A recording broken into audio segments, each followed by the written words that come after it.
Hello student, आज इस video में हम बात करेंगे PGDCA DCA exam IT trend unit number 5। लेकिन ध्यान रखना, यूनिट नंबर जो 5 है वो पीजीडीसीए के लिए, ठीक है ना। पीजीडीसीए में है निम्न को समझाइए, टीपीएस क्या होता है, एमआईएस क्या होता है और डीएसएस क्या होता है। ये क्वेश्चन इंपॉर्टेंट है, पूछा जा सकता है आपके एग्जाम में, ठीक है ना। तो पहली टिप्पणी की ओर चलते हैं हम। पहला क्या है, टीपीएस। मैं इसका कॉन्सेप्ट बता दूंगा, बाकी चीजें आपको करना है, ठीक है ना। टीपीएस का पूरा नाम क्या होता है, टेस्टिंग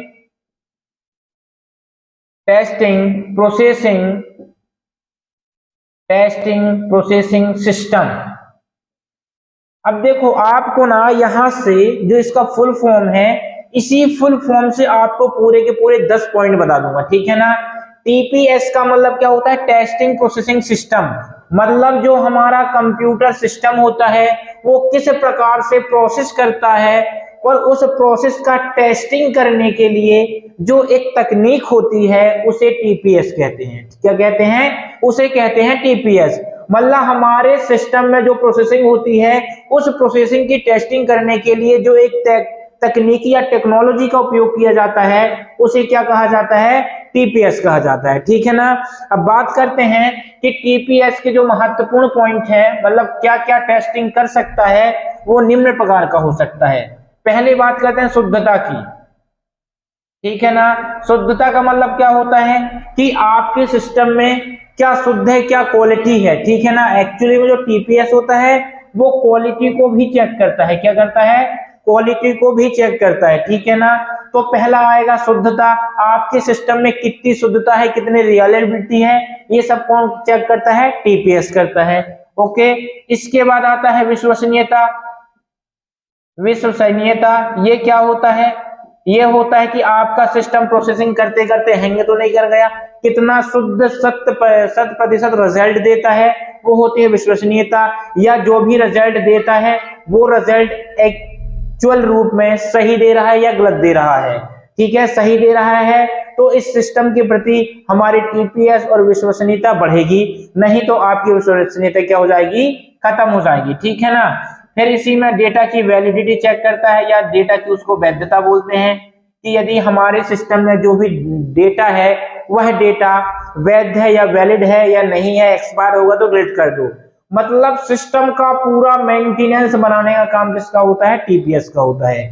यदि हमारे सिस्टम में कोई बेकार का डेटा है उसको अलग कर दो, कोई अच्छा डेटा है उसको रख लो, ठीक है। और इसमें क्या हो सकता है, रख रखाव। डेटा का रख रखाव कैसा है, यदि डेटा का रख रखाव ठीक ठाक होगा तो डेटा सुरक्षित रहेगा, ठीक है। इसी में डेटा का सुरक्षा आएगा कि डेटा की सिक्योरिटी हमारा किस प्रकार हो सकती है, ठीक है। और भी बताओ क्या आ सकता है, डेटा स्टोरेज आ सकता है। डेटा स्टोरेज मतलब यहां पर जितने पॉइंट आप लिख सकते हैं उतने पॉइंट आ जाएंगे। बस आप इसका कॉन्सेप्ट क्लियर करना, जो टीपीएस होता है वो हमारे सिस्टम की प्रोसेसिंग की जांच करता है, और उसके साथ साथ हमारी इसकी क्वालिटी भी करता है, चेक करता है। आप इसके साथ और जो भी पॉइंट जोड़ना चाहते हो वो जोड़ सकते हो। इसमें ये भी देख सकते हो कि जो हमारी अशुद्धि है डेटा में वो किस प्रकार से है। तो ये मैंने आपको 1 2 3 4 5 6 पॉइंट बता दिया, आप और बुक में देख लेना 4 या पॉइंट 5 और होंगे, उसको लिख लेना। ओके, तो टीपीएस क्या करता है, हमारे सिस्टम की जो प्रोसेसिंग होती है उसको जांचता है और उसकी क्वालिटी को देखता है, वो क्या कहलाता है, हमारा टीपीएस, ठीक है। इसके बाद बात हम करते हैं टीपीएस के बाद एमआईएस। एमआईएस क्या करता है वो भी थोड़ा सा देखना। एमआईएस का फुल फॉर्म क्या होता है, मैनेजमेंट इंफॉर्मेशन सिस्टम। इसका मतलब क्या होता है, एक मिनट, हाँ, मैनेजमेंट इंफॉर्मेशन सिस्टम, इसको लिख देते हैं, इसके बाद काम करते हैं। Management information system. ओके, ये इसमें होता क्या है एमआईएस में, कि जो हमारे सिस्टम के अंदर इंफॉर्मेशन होती है उस इंफॉर्मेशन को हम किस प्रकार से प्रबंधित कर सकते हैं, मतलब उसका मैनेजमेंट कर सकते हैं, या सिस्टम में जो भी इंफॉर्मेशन होती है उस इंफॉर्मेशन को मैनेजमेंट करने के लिए जिस टेक्निक का यूज करते हैं उसे एमआईएस कहते हैं, ठीक है ना। अब बात करते हैं इंफॉर्मेशन कैसे आती है, थोड़ा सा बताओ इंफॉर्मेशन की डेफिनेशन। जब हम किसी भी प्रकार के डेटा को प्रोसेस करते हैं, उसके बाद जो हमें परिणाम प्राप्त होता है वो इंफॉर्मेशन कहलाती है। बोलोगे सर कैसी? मैंने बोला 2 गुणित 2, ठीक है ना, 2 भी डेटा है, गुणित भी डेटा है, 2 भी डेटा है। अभी इसको इंफॉर्मेशन नहीं बोल सकते जब तक डेटा का कैलकुलेशन ना हो जाएगा। अब डेटा का कैलकुलेशन होने के बाद कितना आएगा? 2 दूनी 4 आएगा, तो ये कहलाती है इंफॉर्मेशन। और इसी इंफॉर्मेशन को मैनेजमेंट करने के लिए जिस टेक्निक का यूज करते हैं वो हमारा MIS कहलाता है। अब इसके कुछ तत्व भी होते हैं MIS के, वो कौन कौन से होते हैं यहां पर देखना।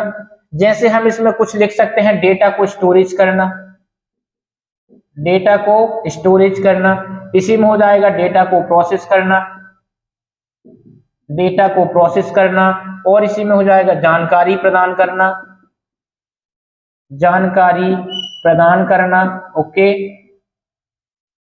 जानकारी प्रदान करना,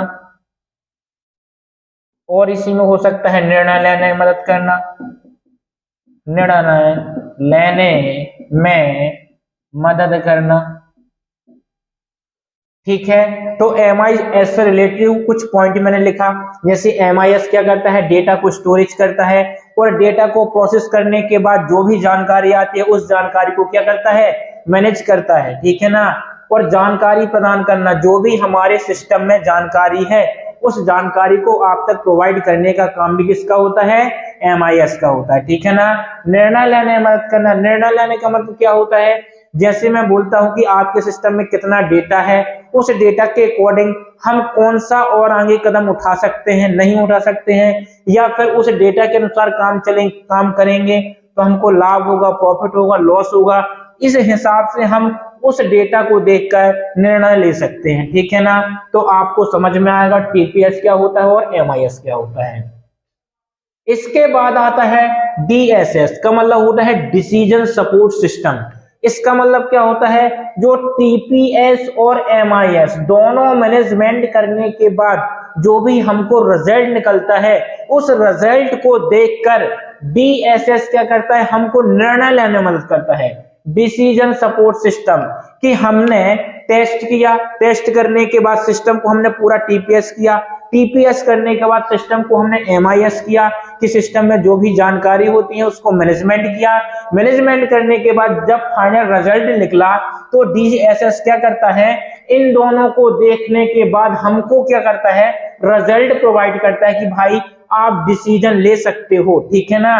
तो जो हमें डिसीजन लेने में सपोर्ट करता है इस प्रकार के सिस्टम को DSS कहा जाता है, ओके। तो आपको समझ में आया होगा TPS, MIS और DSS क्या होता है, ओके। तो इस वीडियो में बस 3 ही टिप्पणी देना था। वीडियो पसंद आए तो लाइक करें, शेयर करें, सब्सक्राइब करें। धन्यवाद।